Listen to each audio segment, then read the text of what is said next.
So in part, in rebellion against the system of democracy, of rights without democracy, you then get the rise of the populists.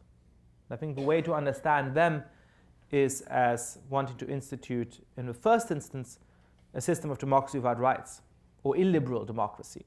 Now, there's been some debate about whether the term illiberal democracy is the right term to use. I think it is. Let me give you an example for that. About 8 years ago, Switzerland had a vote, a popular referendum, in fact, on the building of minarets, the towers adjacent to mosques that are used often for the call to prayer. And 58% of the Swiss constitution voted to ban the building of minarets. As a result of which, the Swiss constitution now reads, and I quote, "There's freedom of religion in Switzerland, full stop. The building of minarets is forbidden, full stop." It doesn't make a ton of sense. And a lot of people in Switzerland and other European countries, in the United States, derided this vote as undemocratic. But when you think about it, that doesn't make much sense. When a clear majority of the people vote in a popular referendum for something, it's sort of hard to call it undemocratic. It just makes the term too complicated. What it was is illiberal, in a way that I personally found intolerable. Right? It infringed on the rights of the most important religious minority in Switzerland. And we can absolutely condemn that.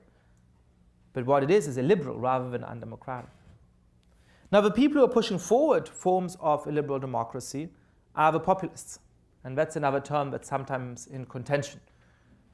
People say, well, is populism actually a coherent term? Look at how different some of the people we call populists are from each other. Donald Trump, Viktor Orbán in Hungary, Recep Erdogan in Turkey, Hugo Chavez in Venezuela. What do they actually have in common? You may have noticed that our president here doesn't appear to be overly fond of Muslims. Recep Erdogan, the president of Turkey, doesn't appear to be overly fond of anybody who isn't a Muslim. So we don't have that in common. You have some populists who are quite right-wing economically, who want to cut down on the welfare state and hand out presents to special interests and to some corporations. You have other populists like Hugo Chavez who attacked business in extreme ways and to some degree try to expand the welfare state. So they don't have that in common. Why call all of them populists? Well, I think there's an answer to that, which is that populists share a political imagination and a political vocabulary. They all say that politics at its heart is relatively simple. That the only reason why we have any real problems in the world is that politicians are self-serving and corrupt, that they care more about special interests or certain minority groups than they do about real people, quote unquote, like you and me. And so the core populist promise is that they will give voice to the real people, to common sense, that they will embody the true nation. I am your voice, Donald Trump said at the Republican National Convention in Cleveland, Ohio. Now, the problem with that is that we don't just say, I give voice to your grievances. That's a normal political tactic. They say, I alone do that. And anybody who disagrees with me is by that very nature illegitimate. Because I perfectly encapsulate the nation. Anybody who disagrees with me doesn't just have a different political view, isn't just wrong. They are illegitimate.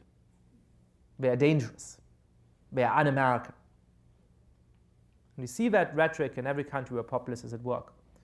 Now, once they are in power, the problem is that they find it hard to deliver. They say things like, who knew that things could be so complicated? Who knew that healthcare could be so complicated? I have a sense that in a couple of weeks, our president might say, who knew that negotiating with Kim Jong-un might turn out to be complicated? But of course, they don't want to admit that they sold you a false bill of goods, and so instead they start to blame. They blame the opposition for being traitors. They blame independent media outlets for spreading fake news and say they need to be regulated, or they need to register as lobbyists. They say that independent institutions like the FBI or the Department of Justice, that courts and judges are enemies of the people. And so they start to take on more and more power. That process is now close to completion in Hungary. And that's a development whose importance we cannot understate. Since taking office in 2010, Viktor Orbán, who got a start in life in great part due to the generosity of a man who lives a couple of blocks from here. He was once a liberal democratic firebrand. I was at an event with Adam Michnik yesterday. We were doing an event together at the Brooklyn Public Library, and Adam Michnik, a great hero of Polish history, was recalling what a courageous and liberal-minded man Viktor Orbán was in the late 1980s. Well, that's changed. He has now turned state media into propaganda outlets. He has forced the sale of most private media institutions in Hungary to his allies. He has stacked the Supreme Court and other courts with his loyalists.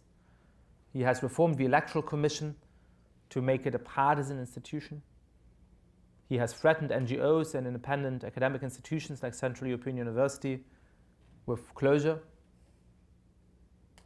He has changed the electoral system to benefit him hugely. And as a result, most independent observers and most academics, including the OSCE, believe that the election in Hungary was mostly free, but barely fair. Which is to say that after passing through a stage of illiberal democracy, of democracy without rights, at this point, I would not call democracy a democracy at all anymore. Once you've started to attack independent institutions, once you've started to get rid of the balance of powers, you will eventually descend into dictatorship. And Hungary is now at that point.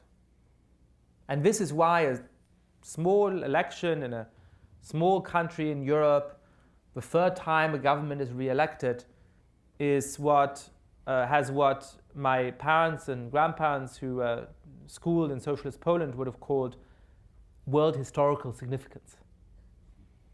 Because it disproves the theory that I was talking about early on. It is the first country on record which had had a couple of changeovers of government with free and fair elections, which has a GDP per capita of over $14,000, which political scientists had assumed was safe a couple of years ago, and which has now descended into dictatorship. And just to say a word about this, so far the political reaction in Europe and the United States has been shameful. Not only has the United States not protested nearly enough about the loss of democracy in Hungary and the extreme and rampant anti-Semitism that the Hungarian government is spreading, but the most important European officials have congratulated Viktor Orbán on his electoral victory, just as Trump has congratulated Putin. Claude Juncker, the head of the European Commission, Manfred Weber, the head of the European People's Party, congratulated him. Angela Merkel has not said a word of criticism. And as a result, we now not only have a dictatorship in the heart of Europe, which is calling in doubt the very nature of the European Union, but the party of that strongman continues to be allied in the European Parliament with the European People's Party, which is the standard center-right coalition, which includes parties like Angela Merkel's Christian Democratic Union.